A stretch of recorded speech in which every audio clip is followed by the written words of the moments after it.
hiasi kehidupanku dengan kemurahan-Mu. Kau rancangkan masa depanku penuh dengan harapan. Aku ada saat ini, semuanya karena kasih-Mu. Aku hidup hari ini, semua berkat kemurahan-Mu. Terima kasih Yesus, Engkau sangat baik, teramat baik bagiku.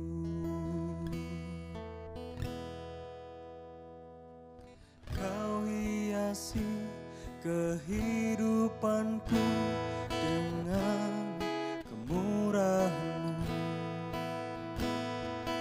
Kau rancangkan masa depanku penuh dengan harapan. Aku ada saat ini, semuanya karena kasih-Mu. Aku hidup hari ini, semua berkat kemurahan-Mu. Terima kasih Yesus, Engkau sangat baik, teramat baik. Aku ada saat ini, semuanya karena kasih-Mu. Aku hidup hari ini, semua berkat kemurahan-Mu. Terima kasih Yesus, Engkau sangat baik, teramat baik bagiku. Engkau baik Tuhan, Kau tak pernah membiarkan, Kau tak pernah meninggalkan. Engkau baik Tuhan, selama-lamanya.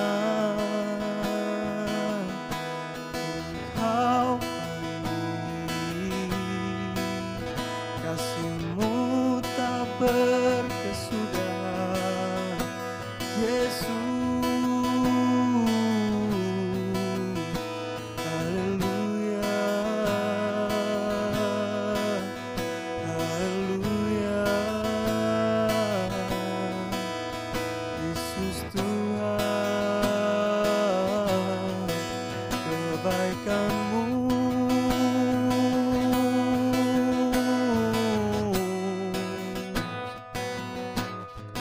ku rasakan setiap waktu. Yesus Tuhan, oh,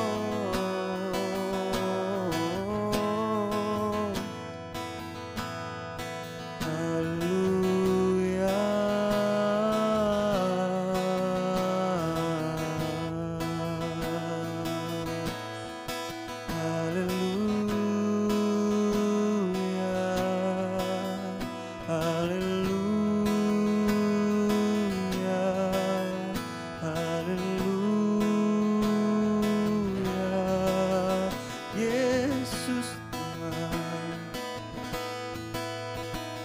Kebaikan-Mu ku rasakan.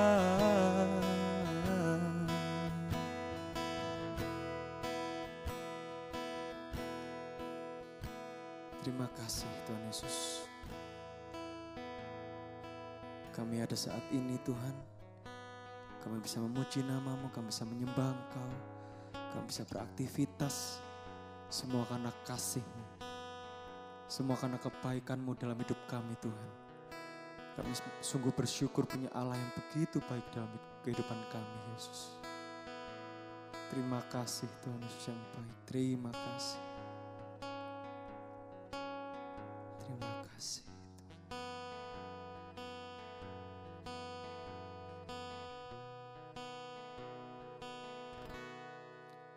Aku ada saat ini, semuanya karena kasih-Mu.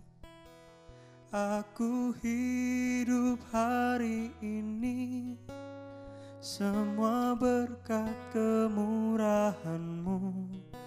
Terima kasih Yesus, Engkau sangat baik, teramat baik. Aku ada saat ini, semuanya karena kasih-Mu.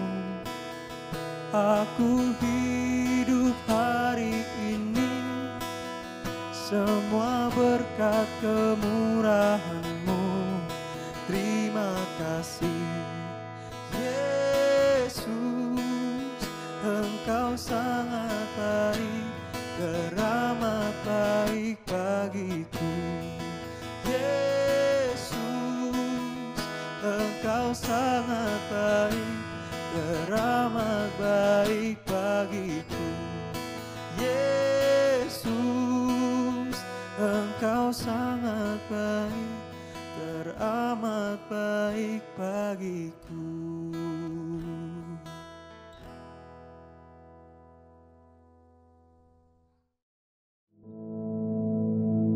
Our Father, which art in heaven, hallowed be thy name.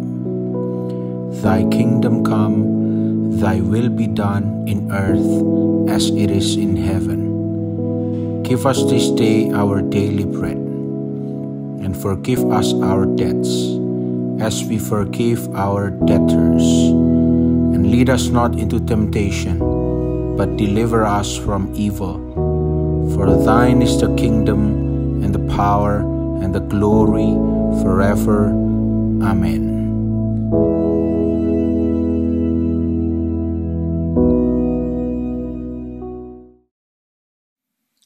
Haleluya, puji nama Tuhan, saudara sekalian. Mari pagi hari ini kita belajar lagi bagaimana kehidupan yang dipimpin Roh Kudus, dikendalikan Roh Kudus, yaitu fullness of the Spirit ini terjadi dalam hidup kita. Kalau kita mau dipimpin Roh Kudus, maka pikiran kita, perasaan kita, kemauan kita haruslah sepenuhnya tunduk kepada pimpinan Roh Kudus. Karena seringkali cuma menggunakan pikiran sendiri, perasaan sendiri, bahkan kemauan sendiri akan membuat kehidupan kita semakin runyam. Yaitu karena tidak dikendalikan, dituntun oleh Roh Kudus dengan benar. Nah, pagi hari ini mari kita akan lihat contoh kehidupan yang tidak dikendalikan Roh Kudus, yang hanya cuma pakai kemauan sendiri saja. Ya. Mari kita baca bersama-sama di dalam 2 Samuel pasal yang ke-13, kita baca ayat yang pertama mulai. Sesudah itu terjadilah yang berikut. Absalom bin Daud mempunyai seorang adik perempuan yang cantik, namanya Tamar. Dan Amnon bin Daud jatuh cinta kepadanya. Hati Amnon sangat tergoda sehingga ia jatuh sakit karena Tamar, saudaranya itu. Sebab anak perempuan itu masih perawan dan menurut anggapan Amnon mustahil untuk melakukan sesuatu terhadap dia. Amnon mempunyai seorang sahabat bernama Yonadab anak Simea kakak Daud. Yonadab itu seorang yang sangat cerdik. Katanya kepada Amnon, "Hai anak raja, mengapa engkau demikian merana setiap pagi? Tidakkah lebih baik engkau memberitahukannya kepadaku?" Kata Amnon kepadanya, "Aku cinta kepada Tamar, adik perempuan Absalom saudaraku itu." Lalu berkatalah Yonadab kepadanya, "Berbaringlah di tempat tidurmu dan berbuat pura-pura sakit. Apabila ayahmu datang menengok engkau, maka haruslah engkau berkata kepadanya, 'Izinkanlah adikku Tamar datang memberi aku makan.' Apabila ia menyediakan makanan di depan mataku, sehingga aku dapat melihatnya, maka aku akan memakannya dari tangannya." Sesudah itu berbaringlah Amnon dan berbuat pura-pura sakit. Ketika raja datang menengok dia, berkatalah Amnon kepada raja, "Izinkanlah adikku Tamar datang membuat barang 2 kue di depan mataku, supaya aku memakannya dari tangannya." Lalu Daud menyuruh Tamar ke rumahnya dengan pesan, "Pergilah ke rumah Amnon kakakmu dan sediakanlah makanan baginya." Maka Tamar pergi ke rumah Amnon kakaknya yang sedang berbaring, lalu anak perempuan itu mengambil adonan, meremasnya dan membuat kue di depan matanya. Kemudian dibakarnya kue itu. Sesudah itu gadis itu mengambil kuali dan mengeluarkan isinya di depan Amnon, tetapi ia tidak mau makan. Berkatalah Amnon, "Suruhlah setiap orang keluar meninggalkan aku." Lalu keluarlah setiap orang meninggalkan dia. Lalu berkatalah Amnon kepada Tamar, "Bawalah makanan itu ke dalam kamar, supaya aku memakannya dari tanganmu." Tamar mengambil kue yang disediakannya itu, lalu membawanya kepada Amnon kakaknya ke dalam kamar. Ketika gadis itu menghidangkannya kepadanya supaya ia makan, dipegangnyalah gadis itu dan berkata kepadanya, "Marilah tidur dengan aku, adikku." Tetapi gadis itu berkata kepadanya, "Tidak kakakku, jangan perkosa aku, sebab orang tidak berlaku seperti itu di Israel. Janganlah berbuat noda seperti itu. Dan aku kemanakah kubawa kecemaranku, dan engkau akan dianggap sebagai orang yang bebal di Israel." Oleh sebab itu berbicaralah dengan raja, sebab ia tidak akan menolak memberikan aku kepadamu. Tetapi Amnon tidak mau mendengarkan perkataannya, dan sebab ia lebih kuat daripadanya, diperkosanyalah dia, lalu tidur dengan dia. Kemudian timbullah kebencian yang sangat besar pada Amnon terhadap gadis itu. Bahkan lebih besar benci yang dirasanya kepada gadis itu daripada cinta yang dirasanya sebelumnya. Lalu Amnon berkata kepadanya, "Bangunlah, enyahlah." Lalu berkatalah gadis itu kepadanya, "Tidak kakakku, sebab menyuruh aku pergi adalah lebih jahat daripada apa yang telah kau lakukan kepadaku tadi." Tapi Amnon tidak mau mendengarkan dia. Dipanggilnya orang muda yang melayani dia, katanya, "Suruhlah perempuan ini pergi daripadaku, dan kuncilah pintu di belakangnya." Saya kira sampai di sini dulu pembacaan kita. Ya. Nah, saudara sekalian, kali ini kita melihat bagaimana kehidupan atau jalan hidup dari seorang yang bernama Amnon dalam kaitannya dengan Tamar, adik tirinya dari ibu yang berbeda, tapi dari ayah yang sama, yaitu Daud. Kalau kita telusuri kehidupan Amnon, dan kita tahu bahwa ini adalah seperti sebuah film, ya, bagaimana terjadinya peristiwa dalam kehidupan Amnon dan Tamar ini. Dan ini sudah terjadi. Kita sebagai penonton, pemirsa, kita tahu awalnya bagaimana, akhirnya gimana. Akan tetapi kalau kita masuk dalam kehidupan Amnon pada masa itu, mungkin Amnon tidak tahu apa-apa mengenai kisah ini. Karena dia tidak maha tahu. Yang dia tahu cuma adalah, nah ini yang jelas, bahwa dia itu mengklaim cinta kepada Tamar. Ya, kita tidak membahas apa dan bagaimana cinta tersebut ternyata ini palsu. Ya. Tetapi yang kita lihat, mengapa peristiwa ini sampai bisa terjadi? Dengan klaim yang disebut cinta tadi. Ya. Dan ternyata kita tahu bahwa ini bisa terjadi karena Amnon menggunakan pikiran sendiri, perasaannya sendiri, kemauannya sendiri. Dia merasa suka kepada Tamar, cinta kepada Tamar, merasa perasaannya. Dan dia pikir bahwa dia akan menikmati mungkin kecantikannya Tamar dan sebagainya. Dan dia bertindak mengikuti kemauannya sendiri, mengikuti perasaannya, mengikuti kehendaknya. Sebelum terjadi pemerkosaan itu, yang akhirnya Tamar diperkosa oleh Amnon, dan kemudian setelah selesai memperkosa dan Amnon merasa ya sudah puas, berubahlah. Yang tadi diklaim sebagai cinta menjadi kebencian, bahkan dikatakan apa yang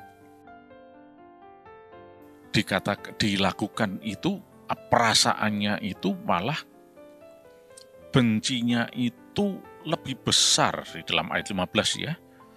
Lebih besar bencinya daripada cinta yang sebelumnya. Ya. Tentunya andai kata saat ini Amnon ditanya, mungkin dia juga ya sebagai manusia dia akan menyesal. Kenapa ya dia melakukan itu ya, merugikan orang lain dan merusak masa depan orang lain, dalam hal ini Tamar. Kita tidak tahu kisah selanjutnya mengenai Tamar ini, entah dia gimana kita tidak tahu ya. Tapi yang jelas dia sangat-sangat terpukul mengenai hal ini ya. Kembali kepada Amnon ini, coba kita telusuri. Ini semua terjadi karena pakai pikiran sendiri, perasaan sendiri, kemauan sendiri. Nah, ini yang menjadi problem dalam kehidupan manusia. Itulah sebabnya Roh Kudus katakan penuhlah dengan Roh Kudus supaya bisa dikendalikan oleh Roh Kudus. Amnon ketika dia berpikir, wah dia suka kepada Tamar, mungkin dia menganggap bahwa dia ini anaknya raja dan dia punya privilege. Dia bisa melakukan apa saja sebagai anak raja. Dia bisa mengikuti segala kemauannya. Dan sebagai anak raja, secara privilege dia mungkin mengatakan, bagi orang lain tidak benar, tapi bagi aku benar. Nah, di sini kita lihat tidak ada standar yang betul-betul tepat dalam kehidupan orang yang pakai kemauan sendiri, perasaan sendiri, dan pikirannya sendiri. Standar satu-satunya adalah kebenaran dari Roh Kudus. Ketika Roh Kudus menuntun, memimpin, maka itulah kebenaran. Tuhan Yesus sendiri mengatakan bahwa Dia adalah Sang Kebenaran. Dan Dia, Roh Kudus, Bapa adalah satu. Ketika Roh Kudus memimpin kita, Yesus hadir, ada, menyertai kita dalam hidup kita. Dan Yesus juga memimpin kita. Jadi, di sini kita lihat mengapa kita harus dipimpin Roh Kudus. Karena kita tidak punya standar yang pasti. Setiap orang punya standar masing-masing. Contohnya Amnon ini. Kalau aku memperkosa Tamar, ya enggak apa-apa juga. Aku kan anaknya raja. Ya kalau rakyat jelata bisa ditangkap, dihukum. Tapi anak raja, siapa yang akan menghukum? Dia punya privilege. Nah, jadi di sini kita lihat pentingnya dipimpin Roh Kudus. Sebab kita tidak tahu standar mana yang akan diikuti. Si Amnon mendengar banyak, paling tidak dia sudah mendengar 2 pandangan. Pertama, dari masih kerabatnya, keluarganya, yaitu tadi disebutkan di dalam ayat yang ke-3. Kita lihat bagaimana Amnon ini punya kerabat, ya sahabat, tapi masih ada hubungan keluarga yang bernama Yonadab.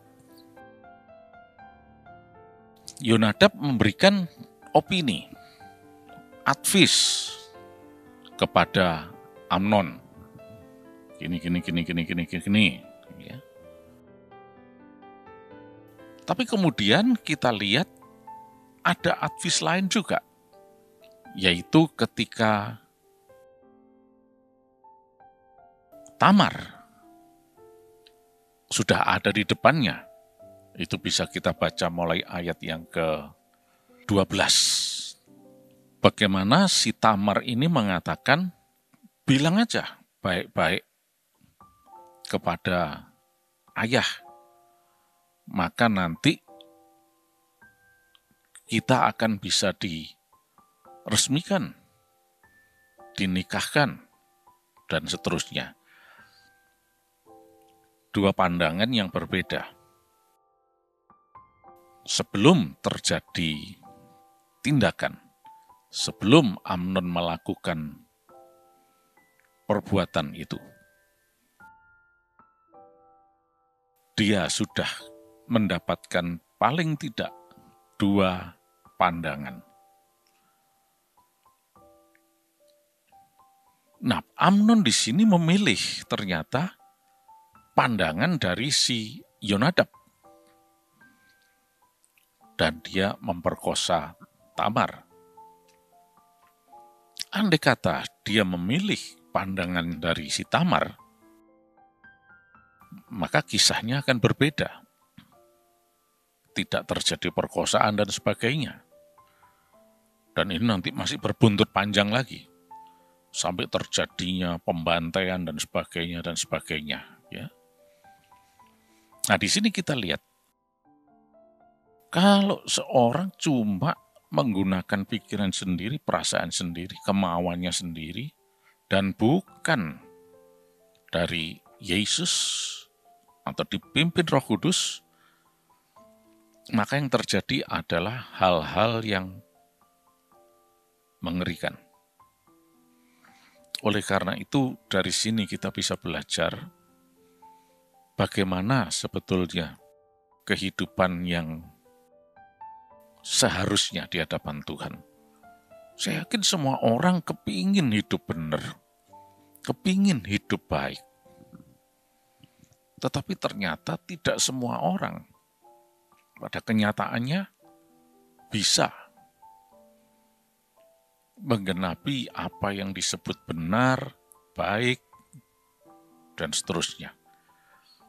Karena masih menggunakan pikiran sendiri, perasaan sendiri, kemauan sendiri. Oleh karena itu, fullness of the Spirit ini sangat penting. Bagaimana kita dipimpin Roh Kudus. Bagi Amnon, semua itu bisa menjadi sebuah kebenaran. Tergantung dia. Ketika temannya Yonadab mengatakan, lakukan ini. Amnon berpikir, ini yang benar. Karena dia merasa senang, suka, itu yang dipilih, itu yang dilakukan. Kita mungkin yang menonton, yang melihat ini tidak benar Amnon itu. Tapi bagi Amnon ini benar. Nah lalu standarnya mana? Satu-satunya standar cuma dari Roh Kudus. Yesuslah satu-satunya standar kebenaran itu. Itulah sebabnya kita perlu dipimpin Roh Kudus dalam segala hal. Karena kita tidak punya standar yang benar. Setiap orang bisa berpikir ini paling benar. Amsal pasal yang ke-16 ayat 2 mengatakan, setiap orang menganggap dirinya paling benar.